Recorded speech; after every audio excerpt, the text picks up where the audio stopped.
వస్తుంది. అది కాదు అసలు మన ఇక్కడ మైపాల్ చెప్పినవి ఎందుకు శ్రద్ధగా వినాల్సి వస్తుందంటే ఈ అబ్జర్వింగ్ ది స్టూడెంట్స్ డైరెక్ట్లీ ఏ మాట అప్పుడు ఆ గ్రూప్ 1 గ్రూప్ 2 విషయంలో మీకు తెలుసు, మా రిపోర్టర్ బయట తీసుకోలేకి వెళ్తే రిపోర్టర్ అరెస్ట్ చేశారు. తర్వాత ఏం చెప్పారు, ఏదో చిన్న యూట్యూబ్ ఛానల్ దాడి చేశారు. ఎందుకు ఈ మాట అంటున్నారు, విద్యార్థులు బయట తీసుకుంటే కూడా పోలీసులు అరెస్ట్ చేయాల్సిన పరిస్థితి. నేను 2013-14 ఒక దశ, మళ్ళీ మొన్న 22లో ఒక దశ. నేను అంటే అక్కడికక్కడ గ్యాప్ కూడా చూసిన. అప్పుడున్న మూమెంటం కు మొన్న 22లో నేను కోదండరామ్ గారి కాడికి పోతే ఒకటేసారి ఒక 5-6 వేల మంది వచ్చి టీఎస్పీఎస్సీని ముట్టడించిన రోజు నేను యాదృచ్ఛికంగా పోయినా. అంటే అగ్రెసివ్ గా తర్వాత పోరాడే తీరులో కూడా విద్యార్థుల్లో తేడా వచ్చుడు ఒకటి. 1 year లో మళ్ళీ 60,000 వేసినామంటే కూడా అదే అగ్రెషన్ ఉంది. అరే ఇది ఏంటి నేను తెలుసుకోవాలి కదా. ఇప్పుడు నేను మనలాంటి వాళ్ళని తెలుసుకొని ముఖ్యమంత్రికో మంత్రులకో చెప్పాలి. ఎవరు కూడా ఆ డేర్ చేయరు విద్యార్థుల దగ్గరికి పోవాలని వాళ్ళతో డిస్కస్. నేను దాదాపు 3 hours కూర్చొని 20 members ఏవో వాళ్ళు విన్నా. కొంతమందికి ఇట్నే తిట్టిండ్రు అన్నారు, అదంతా మన పిల్లలు కాబట్టి మనం పెద్ద తీసుకోవద్దు. కానీ వాళ్ళ యాంగర్ లో ఆర్ద్రత ఉన్నది, ఆ కోపంలో ఎంత అంటే ఒక ఫీల్ ఉన్నది. దాన్ని మనం తీసుకోకపోతే నిజంగా తెలంగాణ ఉద్యమం కొట్లాడిన ఎవరి కొరకు కొట్లాడిన ఎవరి కొరకు. నేను ఒక విషయంలో మిమ్మల్ని అభినందిస్తున్నా దయాకర్ గారు. మిమ్మల్ని సిటీ సెంట్రల్ లైబ్రరీలో కొద్దిమంది అడ్డుకున్నప్పుడు నార్మల్ గా ఏం చేస్తారంటే మళ్ళీ అటువైపు బోరు. కానీ మీరు వరుసగా అక్కడ 2 రోజులు కూర్చొని చర్చ పెట్టి వినడం అన్నది ప్రజాస్వామ్యంలో చాలా గొప్పది. అందుకని నేను జీ న్యూస్ పక్షాన లైవ్ పక్షాన ఇక్కడ మీరు తీసుకున్నారు. అవతల వాళ్ళు తిట్టినా సరే తీసుకున్నారు. చాలా మంది అసలు విమర్శలు ఇష్టపడరు. అది మన బాధ్యత కదా బ్రదర్. ఎందుకంటే ఇప్పుడు దానిలో పొలిటిసైజ్ చేసే వాళ్ళు ఉంటారు, నిజంగా బాధ చెప్పే వాళ్ళు ఉంటారు, రకరకాలు ఉంటారు. ఇప్పుడు చెప్తున్నా చాలా టీవీ ఛానల్స్ కి అక్కడ మెటీరియల్ దొరికింది కదా. అద్దంకి దయాకర్ నిలదీసిన విద్యార్థి అలా ఇలా తమ్నైల్స్ పెట్టుకోవడానికి చాలా దొరికింది, కామెంట్స్ పెట్టుకోవడానికి దొరికింది. కానీ ఏంటంటే అట్లీస్ట్ మీరు విన్నారు. అంటే ఏంటంటే వింటే తీర్చకపోయినా సరే వింటే సగం బాధ పోతుంది. నేను తీర్చే పనిలో కూడా నా చేతన ఎంత భరతన్ ఒకటి అలా నేను ఒక్కటి చెప్తా. ఇప్పుడు దయాకరణ లాంటి వాళ్ళకి అన్ని చెయ్యాలని ఉంటది, కానీ దయచేసి అట్లీస్ట్ ఇప్పుడు సిట్టింగ్ అధికార పక్ష ఎమ్మెల్యే లైబ్రరీలో కూర్చోబెట్టి నేను వస్తున్నా, మళ్ళా మీరు అందరు మీ సమస్యలు చెప్పండి, దానికి ఆ ప్రయత్నం కూడా గత గవర్నమెంట్ లో జరగలేదు అంటున్నా. దానికి స్ఫూర్తి చెప్తా. తిట్టారు, ఆయన తిట్టారు, నెగటివ్ తమ్నైల్స్ పడ్డాయి దయాకర్ గారి మీద, అంతేనా? అది చాలా వస్తాయి. ప్రయత్నాన్ని అభినందిస్తున్నా, ఎందుకంటే అటు ప్రయత్నం చేయడం చాలా డేర్. అది కాదు భరత్ భాయ్, దానికి స్ఫూర్తి ఏందో నీకు చెప్తా. నీకు కూడా తెలుసు, మురళన్నకి తెలుసు. ఇంతకు ముందు నేను మొదట్లో మూమెంట్లకు వచ్చినప్పుడు ధర్నా చౌకులో ఎవరైతే ధర్నా చేస్తారో వాళ్ళ దగ్గరికి మంత్రి పోయేటోడు, వాళ్ళ దగ్గరికి కన్సర్న్ ఎమ్మెల్యే ఎమ్మెల్సీ పోయేటోడు, పోయి వాళ్ళది రాసుకొని పోయి ముఖ్యమంత్రికి చెప్పేటోడు. చెప్తే ఆయన పరిష్కారం చేయాలన్నా ప్రత్యామ్నాయాలు చూడాలని చూసేది. నేను మొదట్లో నేను హైదరాబాద్ కు వచ్చి తెలంగాణ ఉద్యమం మూమెంట్ కంటే ముందు మాలమానాడులో పనిచేసినప్పుడు మా దానికి కూడా ఒక మాల ఎమ్మెల్యే వచ్చి ఒకదానికి మంత్రి వచ్చి రాసుకొని పోయిండ్రు. ఈ కల్చర్ ఎటుపోతుంది అసలు? మన పిల్లల దగ్గరికి మనం పోవడానికి నామూష. అసలు ఇదేంది నాకు అనిపించిన కొత్త. నేను ఏంది బోనాలకు పోయినోని నన్ను అడ్డుకున్నారంటే వీళ్ళు ఎంత కోపం ఉంది ఏందో ఇది తెలుసుకోవాలని పోయినా. కానీ ప్రతి నాయకుడు అది చేయాలని నేను ఒక ఉద్దేశంతోనే చేసినా కూడా ఇప్పుడు మంత్రులతో, ఇప్పుడు పొంగులేటి గారితో గాని, బట్టి గారితో గాని, మా అడ్లూరు లక్ష్మణ్ గారితో గాని వారితో కూర్చొని ఏవేవి ఖాళీలు ఉన్నాయి వీళ్ళందరినీ పిలిపిస్తున్నాం. వాళ్ళ గుర్తుపెట్టుకోండి, ఎవరైతే మనల్ని ప్రశ్నిస్తుండ్రో విమర్శిస్తుండ్రో వాళ్ళతో కూర్చోబెట్టి ఫైనల్ గా సీఎం గారితో. ఎందుకంటే కొంతమంది కామెంట్స్ రాశారు సార్, బట్టి సార్ తో మీటింగ్ అన్నారు, 1 week లో మీటింగ్ ఎప్పుడు సార్?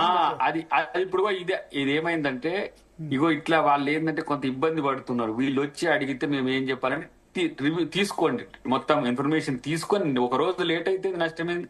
నిన్న కోదండరామ్ గారు నేను కలిసిన తర్వాత మీటింగ్ లో ఎంత మంది ఉండాలి, 20 మంది ఉండాలనా, 25 మంది ఉండాలనా, 30 మంది ఉండాలనా, ఎవరెవరు ఉండాలి? ఆ ఉంటే ఇప్పుడు గిట్లనే వచ్చి మంచి కంటే చెడు చేసేటోళ్ళ వల్ల రియల్ స్టూడెంట్స్ కు నష్టం జరుగుతుంది. ఆ మీటింగ్ గలాట అయింది అనుకోండి, అది సమస్య కాకుండా చూసే ప్రయత్నం చేస్తున్నాము. అది వీలైనంత త్వరలో. అసలు రేపు ఉంటే ఎల్లుండి వినాయక చవితి చెప్పండి.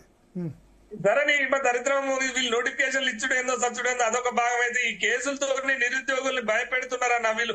గతంలో కేసీఆర్ పెట్టే కేసుల మీద ఇప్పుడు వీళ్ళు భయపెడుతున్నారు. ప్రవళిక చనిపోయిన రోజు నా మీద అనిల్ కుమార్ యాదవ్ అయితే ఆ కేసుల విషయం ఇప్పుడు తీసుకొచ్చి బెదిరిస్తున్నారు. అదే విధంగా నిరుద్యోగుల మీద కూడా ఇప్పుడు ఉన్నటువంటి వాళ్ళు వీళ్ళు మీడియా ముందు ప్రశ్నిస్తుండ్రు. దయాకరణ మంచిగానే ఉంటుండ్రు, దయాకరణ పిటిషన్ ఇయ్యట్లే. దయాకరణ పోయినాక పోలీసు వాళ్ళు ఇక్కడ ఉన్నటువంటి నిరుద్యోగుల మీద కేసులు పెడుతున్నారు, వేధిస్తున్నారు. అందుకు ఉదాహరణ ఇంతవరకు పోలే నేను ఎమ్మెల్సీ అయినాక కూడా సురేష్ ప్రజాప్రతినిధి అయినా కూడా ఆ కోర్టుకు బదలాయించిన నా మీద కేసు పోలే. నీ త్యాగం గొప్పదా. ఆ రోజు నేనే కదా సాక్ష్యం, నేనే కదా పిలిపించింది. మీరే వస్తే సంతోషం. ఆయన మైపాల్ కూడా ఉన్నాడు, అందరు ఉన్నారు ఆ రోజు. చాలా అది గొప్ప మూమెంట్ నా దృష్టిలో. ఇప్పుడు అదే విధంగా కేసులు పెట్టి పోలీసు వాళ్ళు వేధిస్తున్నారు. సరే మీ దృష్టికి తీసుకురావాల్సిన అవసరం ఏంటంటే ఈ కేసులు కూడా విత్డ్రా చేసుకునే విధంగా మీరు ముఖ్యమంత్రితో మాట్లాడారు. ఒక నోట్ అయితే మీరు ఇవ్వండి, ఒక నోట్ ఇస్తే నేను కొన్ని అట్లా ఉన్నాయి కదా. మొన్న కూడా ఒక విషయం జరిగింది ఏంటంటే మన డిఎస్సి పోస్ట్ పోన్ విషయంలో ఆ పిల్లలంతా అక్కడి నుంచి ర్యాలీకి వచ్చినందుకు అక్కడ పోలీసు వాళ్ళు లైట్లు ఆ బెటాలియన్ లో పోలీసులు లైట్లు బంద్ చేసి ఆడపిల్లల మీదకి వచ్చే ప్రయత్నం చేసి ఆడ ఇబ్బంది పెట్టడం చేయడం జరిగింది. అదే విధంగా ఆర్టీసీ క్రాస్ రోడ్ దగ్గర మొత్తం మీడియా నిర్బంధించి మొత్తం వాళ్ళని ఏదో ఇబ్బంది పెట్టే ప్రయత్నం జరుగుతుంది. అంటే బయటికి ఒకటి జరుగుతుంది, లోపల ఇంకోటి జరుగుతుంది. సో దీన్ని గమనించాల్సినటువంటి అవసరం మీ మీద ఎంతైనా ఉంటుంది.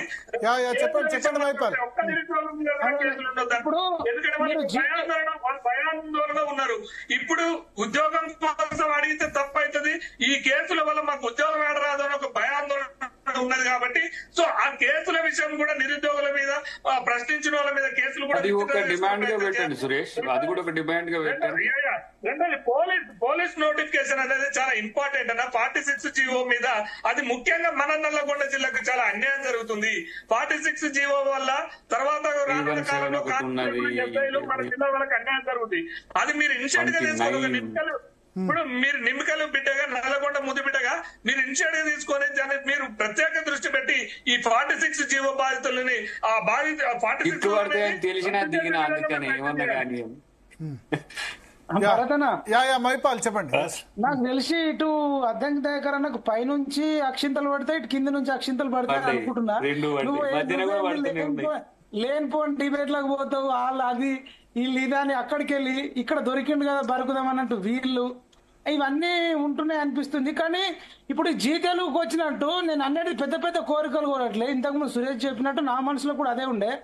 గత ప్రభుత్వంలో పెట్టిన అక్రమ కేసులు కావచ్చు స్టూడెంట్స్ మీద, లేదంటే కొట్లాడిన వాళ్ళ మీద, ఇప్పటికిప్పుడు మొన్నటికి మొన్న ఆస్మా గాని కాశీ మీద గాని ఇంకెవరన్నా కొట్లాటోళ్ళ మీద కూడా మీరు కేసులు కొట్టేపియండి. ఒక వారం 10 రోజులు నెల రోజులలో ఫేక్ కేసులే.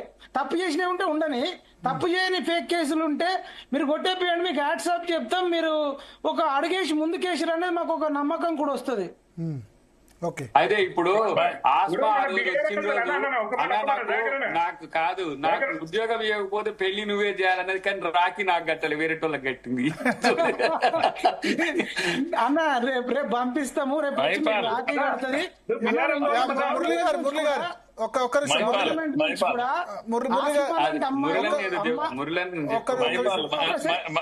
మైపాల్ నేను చిన్న మాట, ఇదేం లేదు. ఉస్మానియా యూనివర్సిటీ ముఖ్యమంత్రి గారు సందర్శించడం సందర్భంగా చర్చ కనుక మీ బాధలు కేసులు ఇవి ఉన్నాయి, దయాకర్ గారితో విడిగా కూర్చొని ఇవి అన్ని పరిష్కరించుకోవాలి.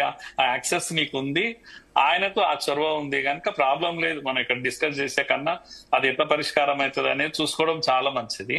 ఎందుకంటే దయాకర్ గారితో మీకు అంత ఆసానం ఉంది. గ్యారంటీ లేదు, అది మనం అందరం కలిసి ప్రయత్నం చేద్దాం. మైపాల్ ట్రై చేస్తాడు, చెప్తాడు కానీ అన్నను సీరియస్ గా తీసుకుంటే అన్నకు అన్ని రైట్స్ ఇస్తే పనులు అయిపోతాయి.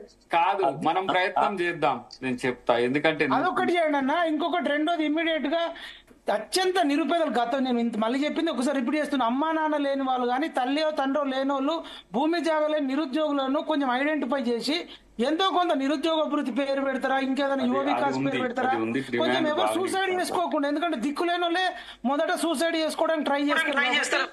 రేపు ప్రభుత్వమే తిప్పుకోవాలి.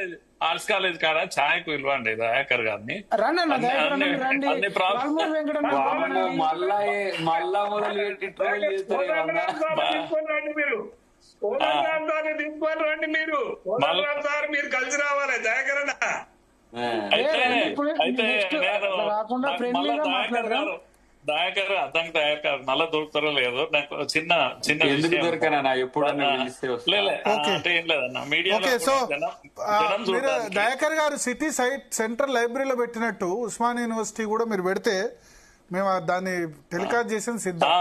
భరత్ తీసుకుంటారు జీతేలుగా రావాలి. ఎందుకంటే నేను జీతేలుగా ఉస్మానియా రండి. అలుమ్ని, ఉస్మానియాలో చదువుకున్నవాడిని, జర్నలిజం చదువుకున్నవాడిని, వాళ్ళ ఈ స్థాయిలో ఉన్నాయంటే ఉస్మానియా స్ఫూర్తి చాలా ఉంది. అక్కడ రావడం వల్ల ప్రపంచం ఏందో తెలిసింది.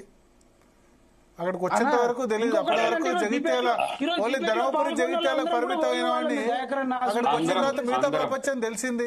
అందరం కూడా గెలిచిన కాదు. ఆ ఉస్మానియాకు పూర్వ వైభవం రావాలి, పూర్వ వైభవం రావాలని నేను ఎమ్మెల్సీ లేకపోతే రాజకీయ నాయకుడిని అనుకోను నేనైతే ఈ విషయాల్లో. ఎందుకంటే మనం ముద్దాయిలం అవుతాము. ఎందుకంటే పిల్లలు మిస్అండర్స్టాండ్ చేసుకున్నా, వాళ్ళలో అసహనం పెరిగినా దానికి మళ్ళీ మనమే కారణమవుతాం. ఓకే, మళ్ళీ ఒక నిమిషం. గ్రూప్ 1 ఆస్పిరెంట్ రవి అని జాయిన్ అయ్యారు. జస్ట్ 1 minute లో చెప్పండి, ఎందుకంటే క్లోజ్ చేయాలి. ఎస్ రవి గారు చెప్పండి. అన్న నమస్తే అన్న, దయాకర్ అన్న. నమస్తే రవి అన్న, మొన్న మీరు వస్తే కూడా మా కడుపులు నింపడానికి వచ్చారని సాధారణంగా స్వాగతించాం. నింపుతా తమ్ముడు, ఏం ప్రాబ్లం లేదు. అట్లా కాదు, నింపడంలో విఫలమైపోయింది అనేది ఇక్కడ అశోక్ అది నగర్ నువ్వు అనుకుంటే ఎంత ఎట్లా తమ్ముడు? లైబ్రరీలో అందరూ అనుకున్నటువంటి మాట. ఇంకోటి ఏంటంటే అనుకునే స్వేచ్ఛ కూడా ఉంది తమ్మి మీకు. దేని మీ సమస్యను సూటిగా చెప్పండి, ఎందుకంటే క్లోజ్ చేయాలి. ఈ రోజు మీరు రవి గారు మాట్లాడండి. ఓయూకి వెళ్తుంటే మధ్యాహ్నం అశోక్ నగర్ ఉంటుంది, మధ్యాహ్నం సిటీ సెంట్రల్ లైబ్రరీ ఉంటుంది. అదే సీఎం గారిని ఒక 5 నిమిషాలు, ఒక 10 నిమిషాల్లో మా సిటీ సెంట్రల్ లైబ్రరీకి లేదా మా అశోక్ నగర్ తీసుకొచ్చింటే బాగుండే కదన్నా. ఓకే, దయాకర్ గారు ఒక చిన్న విషయము. ఇప్పుడు ఉస్మాన్ యూనివర్సిటీకి పోయినా కాంగ్రెస్ వాళ్ళనే కలవలేకపోయింది. ఎందుకంటే దాంట్లో ఎవరు ఉంటారో ఏందో ఇదంతా ఇష్యూ విధానం రాకుండా ఇప్పుడు 2 లక్షల ఉద్యోగాలని మీరు ఇచ్చిన హామీ అబద్ధమామేనా? అంటే ఇంకా అయిపోయింది, వాళ్ళది అయిపోయింది కదా. సో ఆ డిస్కషన్ అనేది మీరు గ్రూప్ 1 రిలేటెడ్, గ్రూప్ 1 అని చెప్పారు. గ్రూప్ 1 రిలేటెడ్ పంచాయతీ ఎవరో పంపించారు కానీ వేరే ఒక్క నిమిషం రవి గారు, ఒక్క నిమిషం. మీరు వేరే ఏదైనా పాయింట్ రేజ్ చేసేయండి, ఎందుకంటే చర్చ ఇంతసేపు అదే జరిగింది. దయాకర్ గారికి నా విజ్ఞప్తి ఏంటంటే, అన్న ఇది మనకు తెలంగాణ రాకముందు 10 ఏళ్ళు ఆస్పిరేషన్స్ కొరకు కొట్లాడినాం. వచ్చాక 10 ఏళ్ళు అట్లా పోయింది. రిక్రూట్మెంట్ జరగలేదు, యూనివర్సిటీస్ లో ఖాళీగా ఉండిపోయినాయి. దీనికన్నా ముఖ్యమైనది ఏంటంటే, మన విద్యా విధానము కొఠారి కమిషన్ 68, తర్వాత 86 రాజీవ్ గాంధీ ఉన్నప్పుడు 35 ఏళ్ళు ఏ మార్పు లేకుండా మన విద్యా విధానం పాత విద్యా విధానంలో ఉన్నాము. మన పేద పిల్లలకు ఈ మార్పు వెంటనే అవసరం ఉంది. న్యూ పాలసీస్ రావాలి. ముఖ్యంగా మల్టీ డిసిప్లినరీ ఎడ్యుకేషన్ వచ్చింది వరల్డ్ వైడ్ గా. మనకు తొందరగా బడ్జెట్ వస్తే యూనివర్సిటీలో అకాడమిక్స్ లో చాలా చేంజెస్ రావాలి. మీరు ఒక నోట్ తయారు చేయండి అన్న. మీరు రెస్పాన్సిబుల్ ఒక నోట్ తయారు చేయండి. నేను సీఎం గారికి మిగతా ఎవరి పెద్దలకు పోవాలని మిమ్మల్ని కలుస్తాను. నేను మీకు పేపర్ నేనే ఇస్తాను, కలుద్దాం.